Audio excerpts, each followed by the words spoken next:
We have Derby here. Derby is an off-the-track thoroughbred. He had a very successful racing career. He's, I think, 8 or 9 now. He's been found a new career through new vocations. They find off-the-track thoroughbreds new homes and new jobs. He's got a happy owner now, but he does have some issues. What she told me of Derby is that she has trouble bidding him. He's very head shy, as you can see.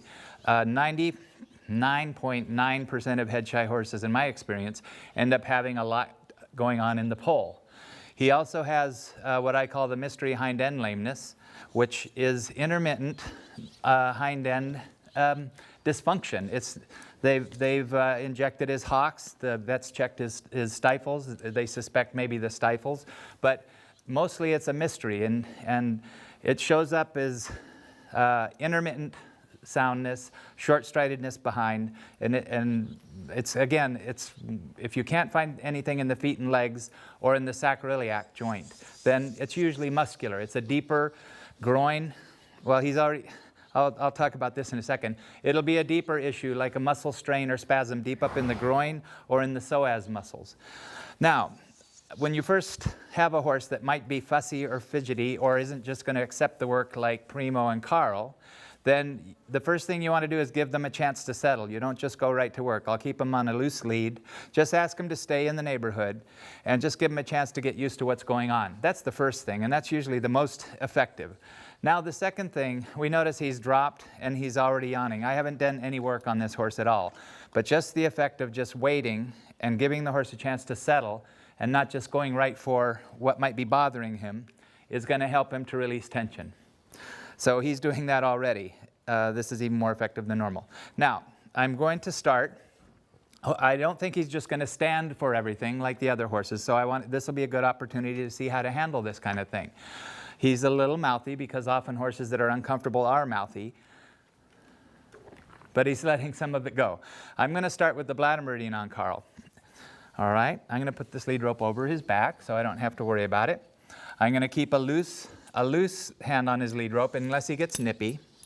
And I'm going to start here behind the pole, not on top where he's head shy. He's head shy up on top. So I'm going to start here. Oh, bud, put my hand on his halter. If you need to, just hold the halter.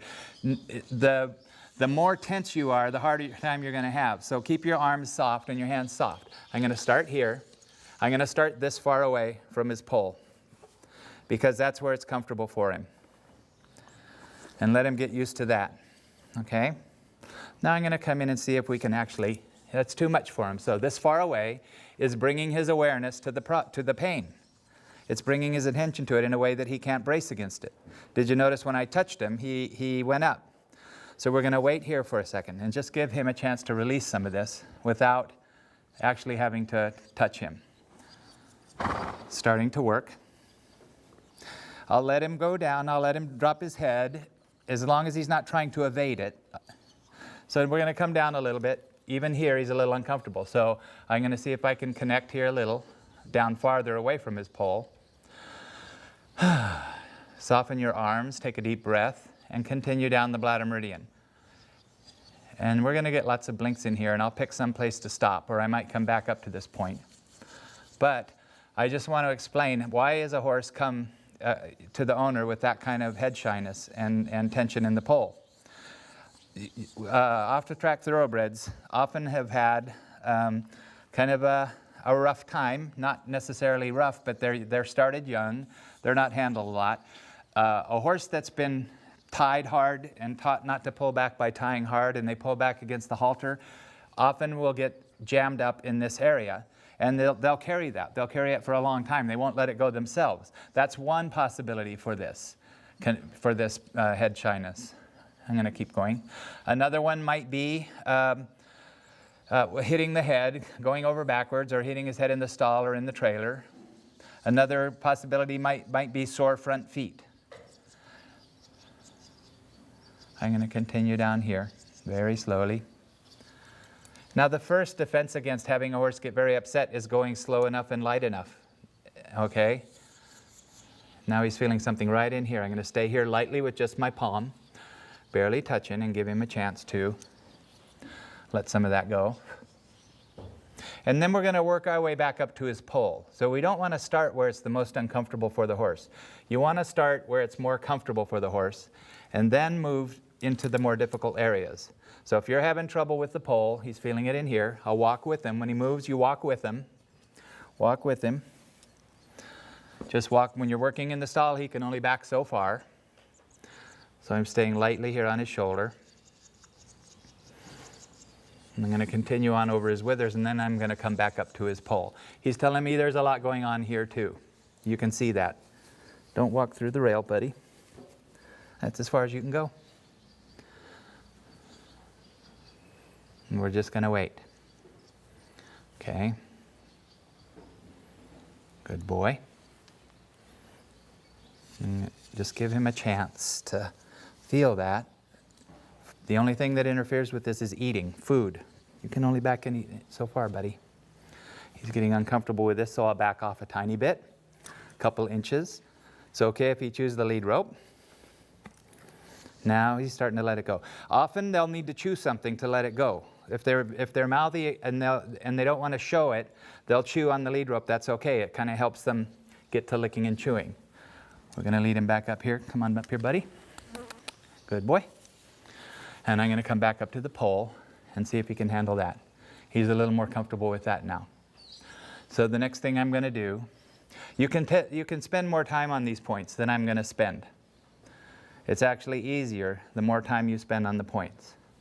And I'm going to get to his forehead in a minute, but I'm going to release more tension in the other parts of his pole first. Good boy. Right here I feel a little hard knot under my fingertips, so I'm going to stay very lightly on that. Stay very lightly on that. You might hear a change in the breathing.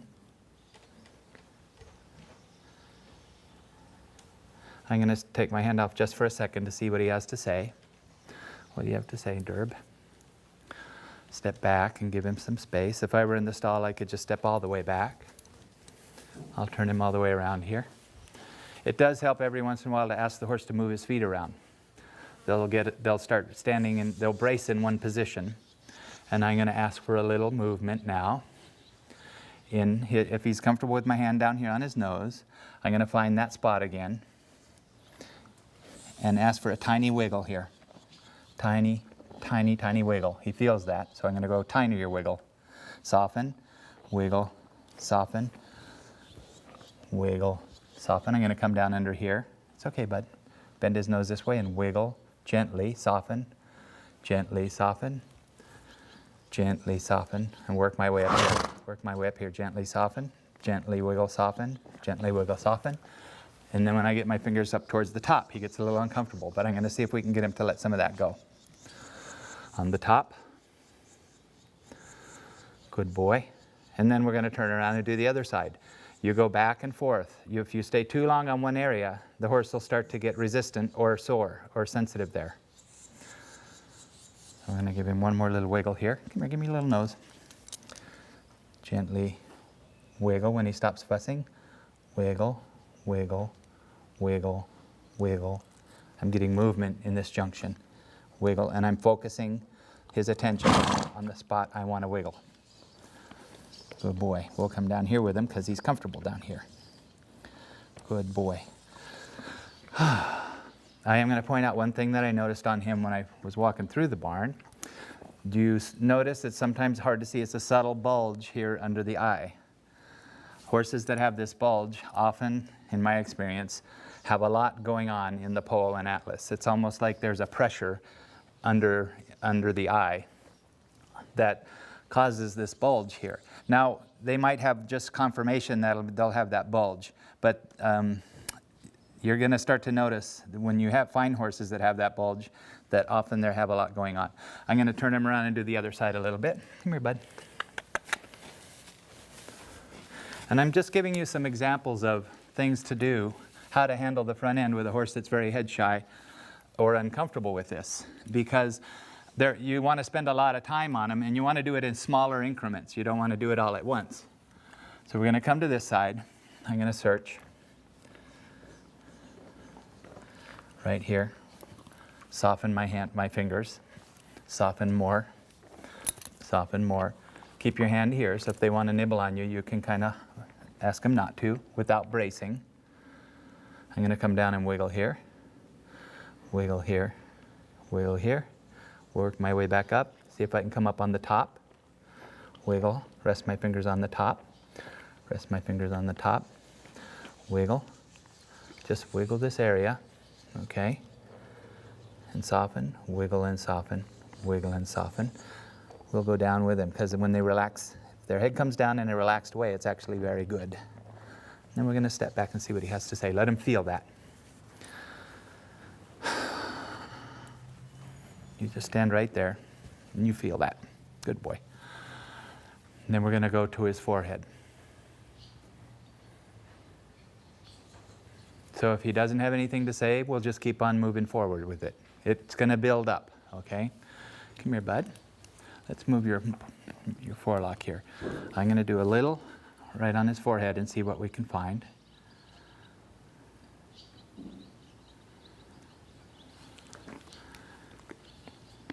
I just ask him to stay in the neighborhood. I'm not bracing or forcing him to do anything. Just stay in the neighborhood with his head. Good boy. And I do want to point out one thing with this work. When you're working with horses like this, off-the-track thoroughbreds, or horses that might have had a bad experience in the past, or I've worked with BLM Mustangs a bit, this really gets them used to being handled.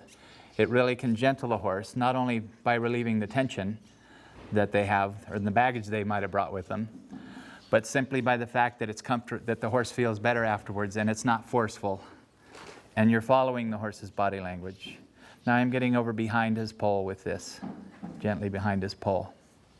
Good boy. Good boy. And I'm gently moving the tissue just gently up or gently down. Back and forth, following his responses. We're going to step back and see what you have to say. And we're going to come around to this side again. And we're going to do the thumb on the roof of the mouth. The thumb on the roof of the mouth is like massaging the poll from the inside. Now he's not being too active and busy and trying to get away for the simple reason that I'm going softly and slowly. But I'm also doing it deliberately and confidently. If you're too tentative about the horse wonders why. Why are you so worried? And he gets more worried. The horses are looking for confidence. That's all they're looking for. So they can relax. I'm going to do the thumb on the roof of the mouth. We're going to rest my hand on his nose. Keep my hand here so I can go with him with this halter and just sneak in there when he's not looking and rest my thumb here on the roof of his mouth. Now what I'm looking for is more movement in the TMJ here, a lot of movement in the jaw and the tongue. But the most important thing this does is releases tension in the poll from the inside. Because the tongue, what's moving that's attached to the tongue is all the way up in here underneath this poll. And he's okay with that. He's a little better with it even than Primo. See the movement? We just got a big movement here in the TMJ. There we go. More. Good boy. And often the horse will start yawning while you're doing this. Okay, and we'll let him feel that. Good boy. Derb. Step way back out of his space. Stay over here, bud. Not that far out. Let him feel that. Good boy. And we're going to go to, we'll let him feel that.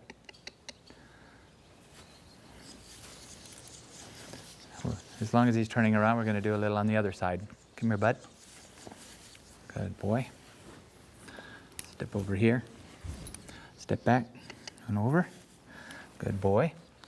We're going to do a little on this side. I'm going to move this so I can see his TMJ right in here. Rest my thumb there. If the horse doesn't move his tongue, you can gently rub the roof of his mouth. And we're going to look up here for a little more movement. That's an indication that the TMJ is loosening up. But the more movement, the more he's going to release tension in his poll. Good boy. Stay with him. A little longer. Good boy.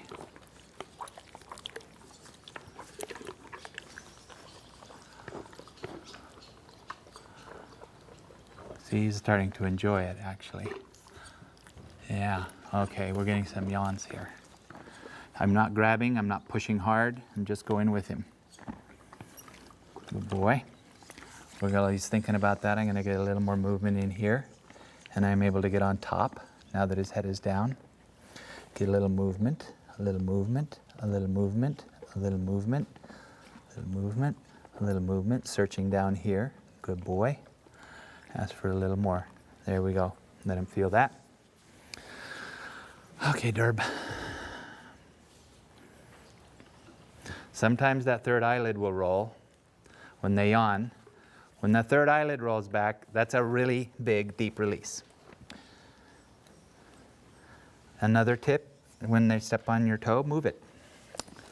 Good boy. We're going to turn him around. Good boy. So we're working back and forth on it. I'm going to give his pole a rest now, and I'm going to move down the crest of the neck and search along here.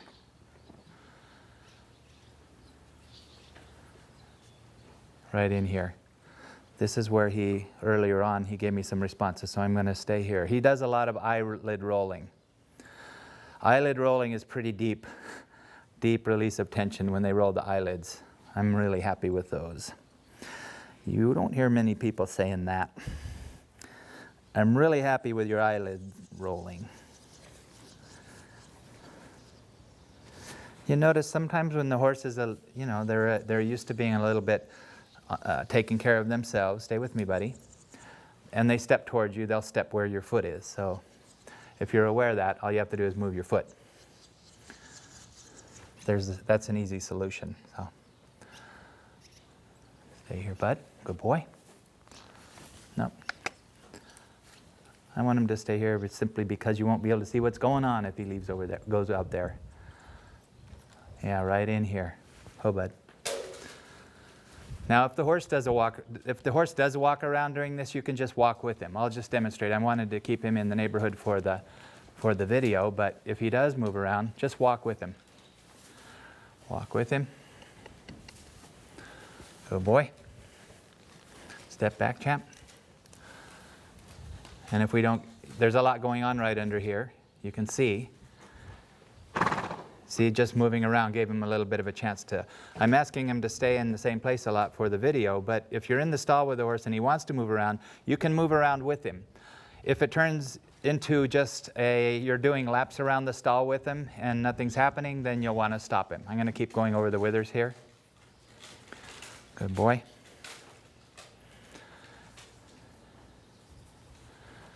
And I'm going to divert down here to this spot just to see what's going on.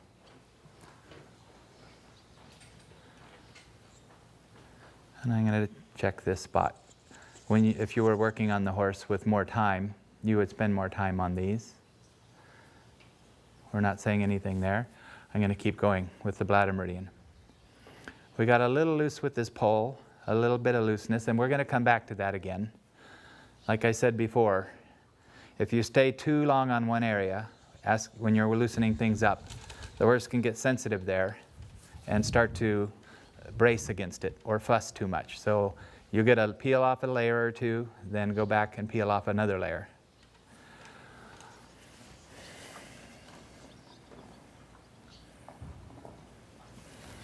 So I might have Stephanie come and hold this front end now because we're going to move to the hind end. I do want to come back up and do some more work up here. I want to get him to the point where we can just put it where he doesn't feel any tension in his pole. Okay?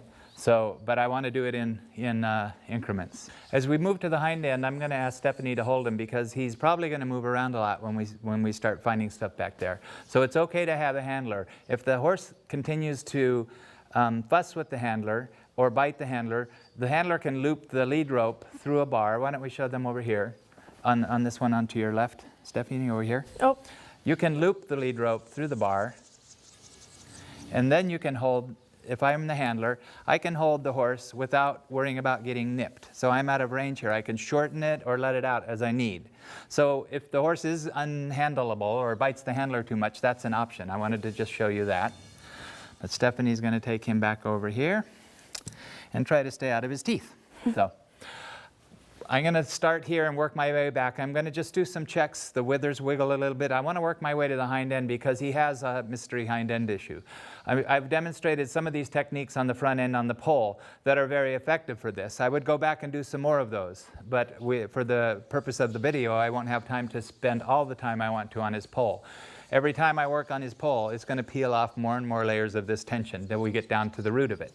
I'm going to start here with a little withers wiggle, and Stephanie might have to bump him if he nibbles, just to let him know that's not what she wants. He might want to move. I'm just going to ask her to keep him in the neighborhood.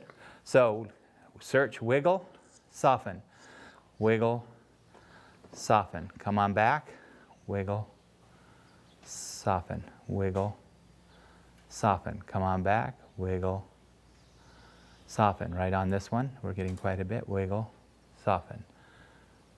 I would right in here, wiggle, soften, wiggle, soften. One reason, even though he has a mystery hind end lameness, that I'm not going straight to the hind end is because the pole and this atlas and the sacrum are connected.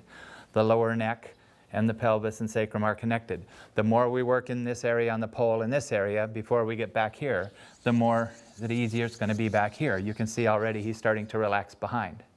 So I'm going to work my way down his spine. Wiggle. Right in here, I would spend more time here. Soften, wiggle, soften, wiggle, soften. I'm just going to move along just to show you what we're finding. Wiggle, soften.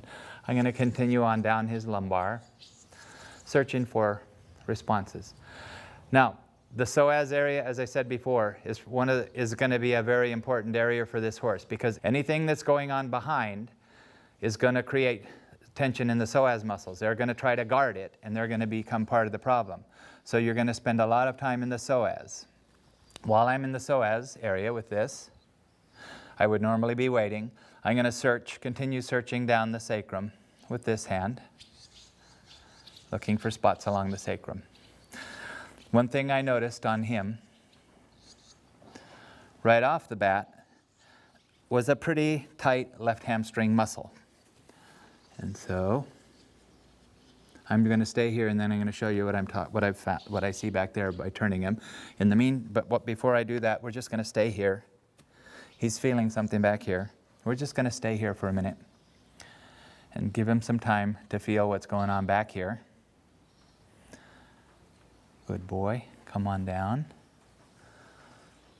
And I'm going to get to under the tail points, right here in his sacrum.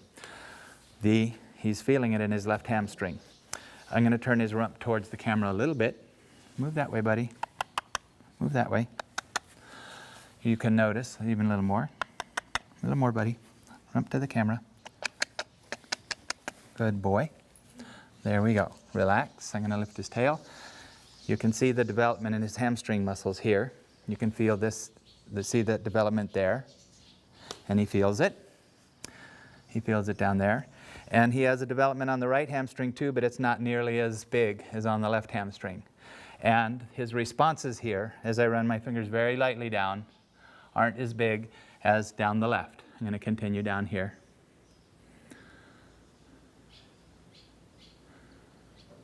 And I'm standing on this side because if he wants to kick out, right in here, if he wants to kick out, then he'll kick somebody else. Okay, I just wanted to point out that there is a definite harder muscle down here, down the hamstring on the left. That's not as easy to see from here, but I can see it here. So I just noticed that, and I'm going to stay on it. We're going to come to the points. We're going to start with the points. Come here, bud. Step back. You can step him back a bit. Come on, buddy. Come on back. Come on back. He's feeling it in his left hamstring, or possibly his left groin. As I wait on these points, I'm going to get on the right point with my thumb, standing on this side. He's not going to kick me. He just feels something. He's going to kick the ground because it's a sensation that he's reacting to. I'm going to search with my right thumb for a blink on the right point, right there. Okay, and while I'm waiting, I'm going to rest my hand up here in the sacroiliac on the left, and I keep my feet out of the way because he might stomp the ground as he feels tingling back here. The key to releasing those hind end mystery lamenesses are release as much of the sacrum and hamstrings as you can, release as much of the psoas as you can, and release as much of the groin as you can with the stifle point. Nope, sorry, no kicking the therapist. And release as much of the stifle point and groin as you can.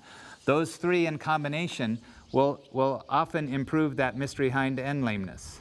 And as I said before, it's often a process of peeling off the layers. So walk with him.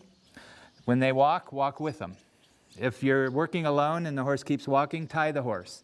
And tie him to something that'll break, like a piece of twine or something. Don't tie him hard to anything. And just continue to search these points. He's feeling something here. Good boy. He's softening under the tail. His tail is lifting. I'm going to keep searching the psoas area. I'm going by his blinks. And also by the less subtle responses, like him stomping the ground. That means he's feeling some tingling somewhere.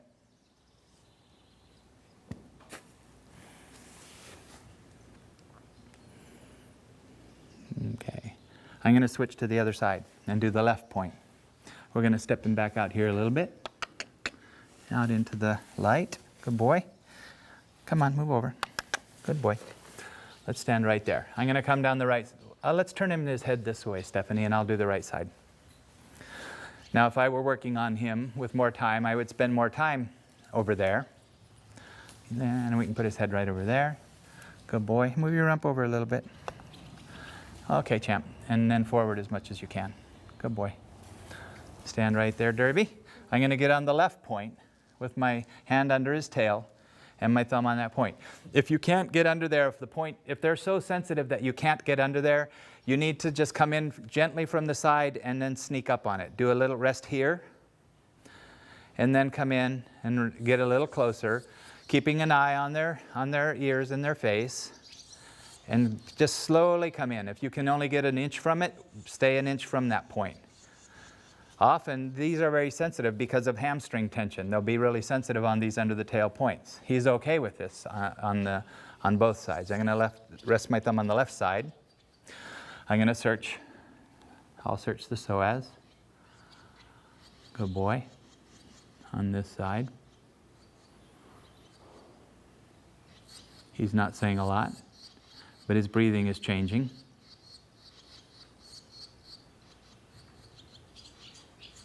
And I'm going to search down the sacrum.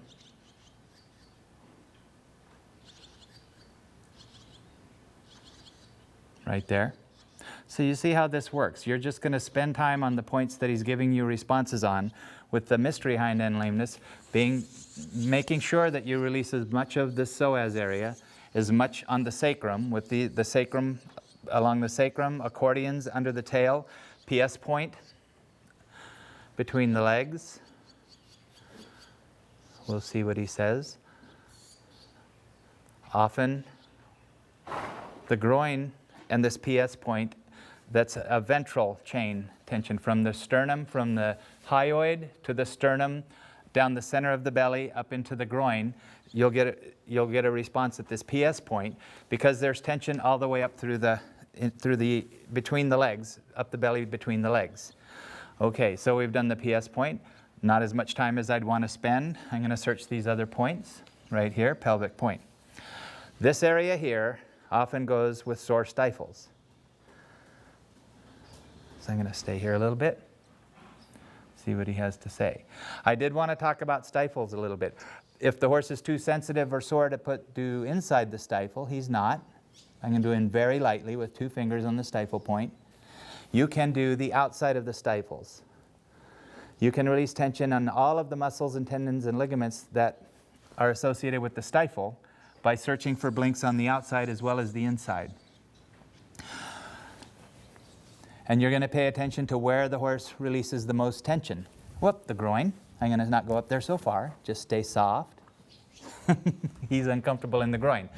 Now, those weren't very subtle responses, but they were responses. So I'm going to spend more time on the outside. I'm going to spend more time at the PS point back here. And eventually I might get into the groin area. But he was okay on the stifle point.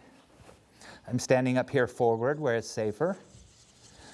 If he wants to kick you, he'll kick you. A horse isn't going to, they don't try. They either just warn you or they kick you. So by standing here, I'm giving him more opportunity to tell me that he doesn't like it than to just kick me. And I'll sneak up a tiny bit more. I'm not much farther up into the groin. And wait, just doing barely contact. And then I'll come a little farther, and he feels that. So I'll soften a tiny bit and wait. And then we'll go a little farther.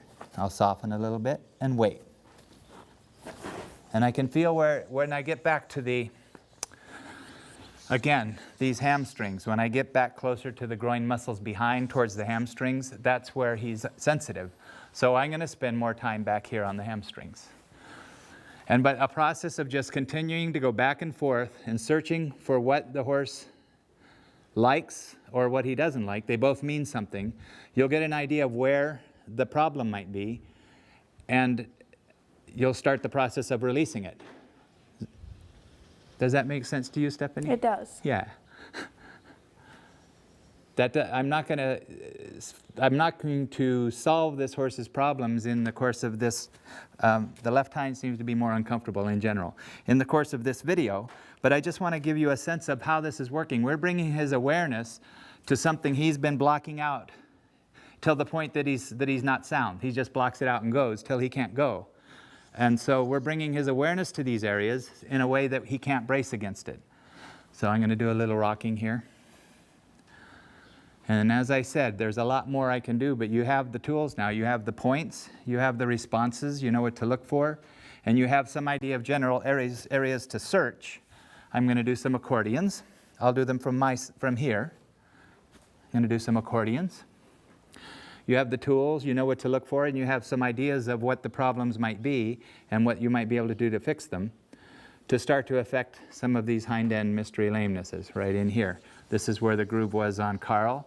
It's over here a little bit. I'm just going to search for blinks and go for those grooves.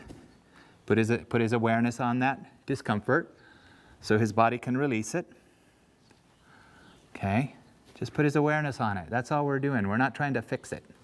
We're just searching for where he has stuff, and we're helping his body release it. That was very good there. I'm doing an accordion here. I'm going to do some on this side. We don't have to move him. I'm just doing the same thing on this side. Same thing over here. Are you done over there, or should we stay over there? Derby. I'm going to gently ask him to unload this side if he will. Unload that leg. We'll see. Relax this leg a little bit while I do some accordion here, and then he might feel it. Good boy. He's still feeling it over there. We're going to stay over here. So I hope that everybody that's watching this can see what's going on with this horse and is reading what he's telling us. So through subtle responses and not so subtle responses. Sometimes you would bring their awareness to something and they start to release it and it starts to tingle or it's uncomfortable, and that's what you're going to get. As far as behaving, this horse is being very well behaved. So, but I think I've covered. I'm doing accordion here. I've covered some of the things to do when the horse doesn't behave.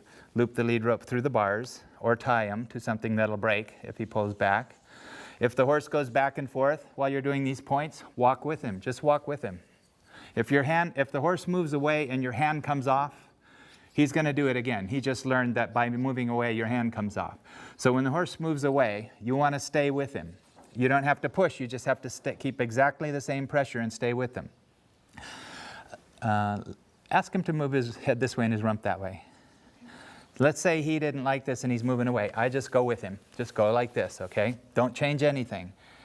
And then he might come towards me. Ask him to go the other way. Ask him to bring his head the other way and step towards me with the hind. Derby's being very well behaved, okay? He might not because I'm here. I go with him. Just go with him. Wherever the horse steps, go with him. And this is the same with any technique that you're doing with the horse. It most often happens behind because you have him tied or somebody's holding him. He can move back and forth. There we go. He's starting to let go. I'm going to do a little more. He's starting to let go. So I hope that gives you a good demonstration of how this works on a horse with specific issues and who's a little uncomfortable with the work. Again, I would go back and do more on the pole. I would come back and do a little more here. I'd work in the middle. Then I'd give him a break for a few days, and then I might come back and do a little more. So I also wanted to talk a little bit about how this affects the horse's relationship with the human. A horse like this that's had a history of probably training issues and performance issues on the track, or horses that are not fully broke, interacting with them this way can really change their behavior, apart from releasing all the tension in the pole. If you have a horse that's come with baggage or has physical issues, whose behavior is not perfect, a lot of times, one, releasing the pain and tension will affect their behavior, but also just this interaction will calm the horse and settle the horse. So the value of this in horse training or horse retraining is pretty strong. So I want you to keep that in mind as you're doing this with the horse, whether you have a horse with physical issues or not, the effect that this type of body work can have on your horse. You'll probably have noticed that how much settled he's become, how much more settled through this. When we first came, he might be a little head shy still because we haven't done as much up here as we could. But you can see his eye is softer. He's much more trusting now than he was before. So a lot of times a behavioral or training issue isn't really a behavior or training issue, it's a physical issue. And we look at it as a training issue. But horses do what they do for a reason. And often the reason is physical pain or discomfort. So using this light touch, you can not only help the horse release that, but you can find what's bothering the horse. You can tell if something's bothering the horse physically or not. The level of trust with the horse improves and the bonding with the horse improves because the level of pressure we're using is so light. We're not forcing the horse to do anything. We're reading his body language. We're bringing his awareness to something he's been blocking out or dealing with in a way that he can release it himself. So the level of trust and the bonding that occurs is pretty significant with this type of body work.